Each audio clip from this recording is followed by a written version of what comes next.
Assalamualaikum warahmatullahi wabarakatuh. Salam sejahtera bagi kita semua. Sobat pelatihan, kesempatan kali ini kita akan mencoba mengoptimalkan PowerPoint yang biasa kita pakai untuk presentasi pembelajaran. Nah, PowerPoint kali ini kita akan lebih gali lebih dalam bagaimana cara mengoptimalkannya agar PowerPoint yang biasa kita lakukan untuk presentasi itu kita jadikan media pembelajaran interaktif. Pertama, kita akan membuka PowerPoint tersebut. Sobat pelatihan pasti akan menemukan satu menu, di atas itu adalah view. Silahkan diklik view itu, nanti kita akan menemukan slide master. Nah, inilah yang akan menjadi dapur pekerjaan kita. Silahkan diklik slide master, maka kita masih akan menemukan pola PowerPoint seperti biasanya, tetapi itu kita sudah masuk ke jantung. Di situ kita akan membuat satu bidang slide yang masih kosong.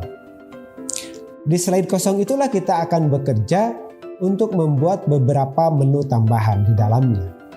Sobat pelatihan silakan untuk sekarang adalah mengklik insert agar bisa kita mengambil beberapa bentuk atau shape yang kita akan jadikan tombol. Biasanya yang paling disukai adalah bentuk kotak. Silahkan masukkan beberapa kotak, paling tidak misalnya 4 kotak yang kita perlukan dengan ukuran yang disesuaikan dengan kebutuhan.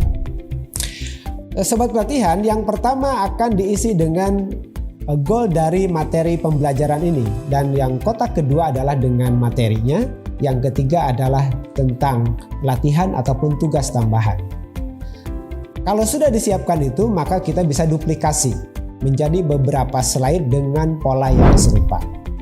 Nah, sobat pelatihan, untuk bekerja dengan slide master di PowerPoint ini tentu jangan melupakan persiapan beberapa hal. Pertama, gambar yang mendukung dengan materi kita. Kedua, film yang mendukung dengan materi kita. Kemudian juga beberapa link yang diperlukan untuk pengayaan, apakah itu dari jurnal, dari YouTube ataupun yang informasi lain. Kalau itu sudah disiapkan, maka kita masuk kepada tombol pertama di slide yang awal yang sudah kita siapkan tadi. Di slide yang awal ini kita akan membuat lagi satu kotak tambahan yang berisi dengan tujuan dari pembelajaran, disesuaikan tentu saja dengan di RPP yang sudah disiapkan tadi. Kalau sudah disiapkan, silahkan masukkan, berikan beberapa warna tambahan yang memang berbeda untuk menyatakan bahwa slide ini adalah slide awal kita. Di slide berikutnya, kita akan masukkan dengan materi. Nah, di slide materi ini, sobat pelatihan bisa membuat beberapa slide tambahan yang disesuaikan dengan kebutuhan kedalaman materi. Bisa dimasukkan gambar, bisa dimasukkan film, juga bisa dimasukkan dengan link YouTube. Langkah berikutnya adalah apabila beberapa slide tersebut sudah disiapkan, bagaimana kita mempertautkan dari satu slide ke slide yang lainnya.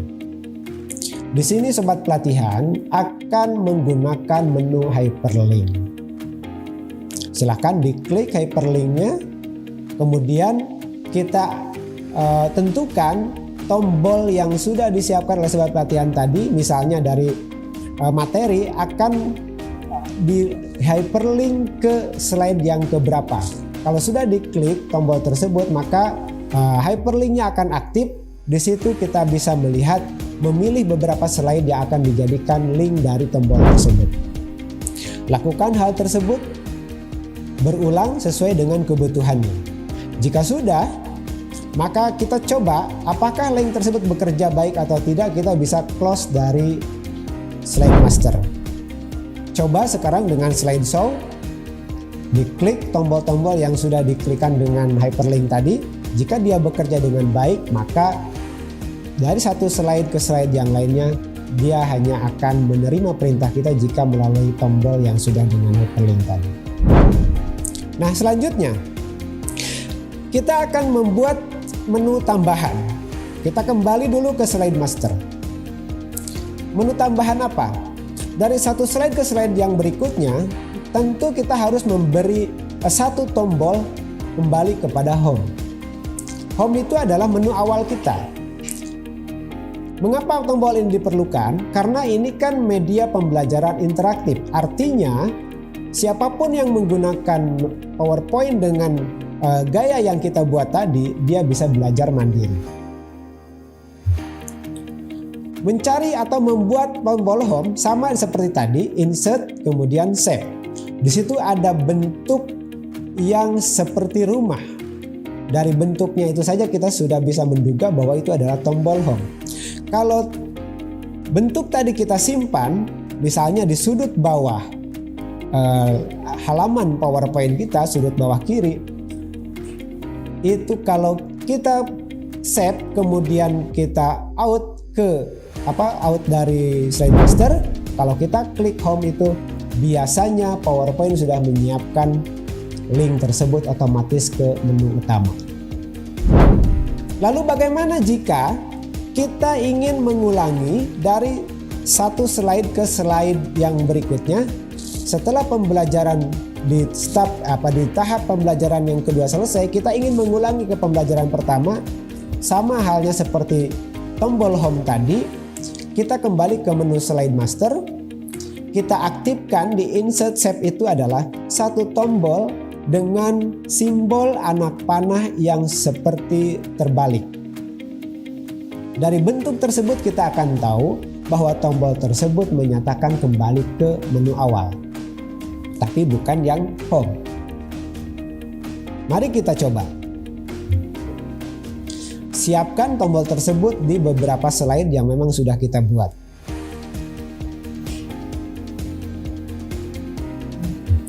Buat ukurannya yang semenarik mungkin. Kemudian kita coba, kita close dulu, kita keluar dari slide master. Kita kembali ke tampilan standar, slideshow. Kita klik menu kembali. Bagaimana hasilnya sobat pelatihan? Apakah kembali ke tayangan sebelumnya? Jika kembali ke tayangan sebelumnya, berarti kita berhasil membuat link tombol tersebut bekerja. Oke sobat pelatihan, biasanya dalam pembelajaran interaktif itu juga kita menyiapkan satu tombol ke end. End di sini adalah akhir dari kegiatan pembelajaran. Mari kita coba. Insert, ambil shape-nya, letakkan di sana, buat ukurannya yang semenarik mungkin. Dibuat duplikasi di beberapa slide yang sudah kita siapkan, kecuali di slide terakhir. Oke, kita keluar lagi dari slide master. Nah, sobat pelatihan, silahkan coba dalam tayangan slideshow. Silahkan klik tombol tadi. Apakah bekerja kepada akhir slide? Jika kemudian kita misalnya membuka halaman yang kedua atau yang ketiga, sementara kita punya 15 slide, ketika kita klik tombol tersebut, maka kita diantarkan kepada slide terakhir, berarti tombol tersebut bekerja dengan baik. Sobat pelatihan, pada dasarnya kerangka kerja kita itu adalah mengoptimalkan di slide master. Jika itu sudah kita peroleh dengan baik dasar-dasarnya, maka pengembangan berikutnya adalah bisa dilakukan dengan sendiri. Sobat pelatihan, media interaktif kita tentu harus ditambah dengan menu yang lain, yaitu musik. Di slide yang pertama kita bisa masukkan musik yang bisa mengantarkan kepada pembelajaran kita. Tapi apakah akan berhenti di slide yang pertama tersebut atau kita akan lanjutkan ke slide berikutnya? Cara insert musik seperti biasa, yang biasa oleh sobat pelatihan lakukan pada saat presentasi.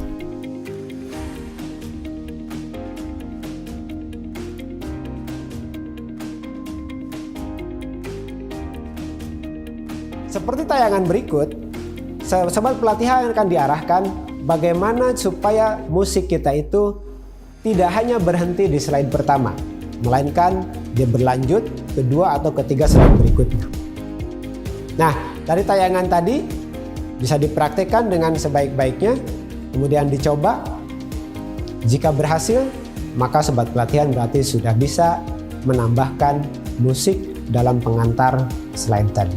Yang berikutnya adalah di closing, sobat pelatihan juga bisa menambahkan beberapa tampilan yang membuat menarik. Tentu saja kita akan menggunakan menu animasi untuk mempercantik dan memperindah teks tadi itu.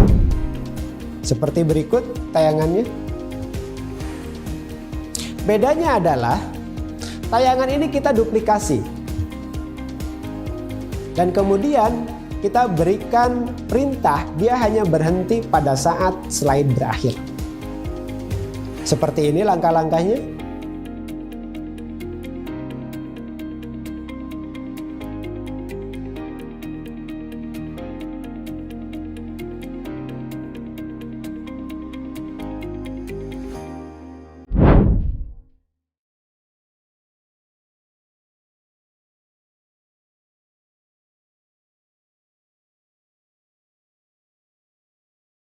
Yang membedakan duplikasi tadi dengan yang tidak duplikasi adalah ketika tidak duplikasi maka dia hanya akan berjalan satu kali. Tapi ketika diduplikasi dan kemudian kita perintahkan hanya berakhir atau berhenti pada saat slide berakhir, maka sepanjang tayangan itu berlangsung, si teks tersebut akan berjalan. Hal seperti ini sobat pelatihan bisa dilakukan juga pada slide yang lainnya. Untuk apa? Tentu saja dalam slide kita itu, kita membutuhkan identitas seperti ini.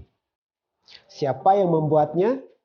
Kalau sobat pelatihan adalah guru di madrasah A, maka tentu identitas madrasah A tersebut harus masuk. Hal ini akan menjadi semacam ciri khas yang menjadi hak milik sobat pelatihan.